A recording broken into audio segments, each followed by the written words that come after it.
My 2-minute conviction, guys, is we all worship something. We all worship something. And before you run away and think that this is a religious post, it's not.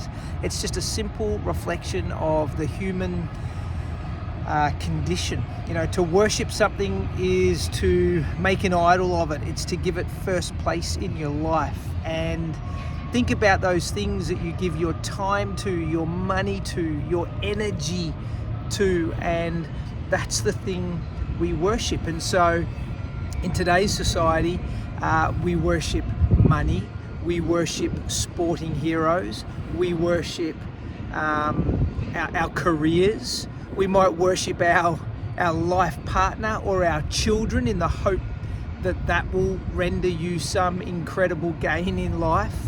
But the truth is, we can't deny we all worship something. It's what we put our hope in, the thing that we give our life to. And you know, at this point, you've got to ask yourself the question, as a self-leader, as someone who wants to live by conviction and be true to their values and not just go from day to day bouncing by accident, but living on purpose, what do you worship? Who are you going to worship? What idols are you going to allow to be in your life?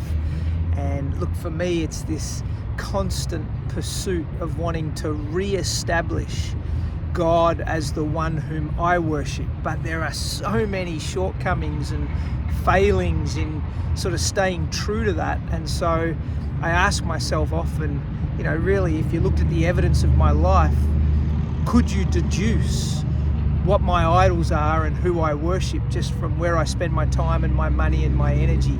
And it's a really challenging reflection. So I leave you with that as my 2-minute conviction. We all worship something. Are you happy with your choice? Have a great week.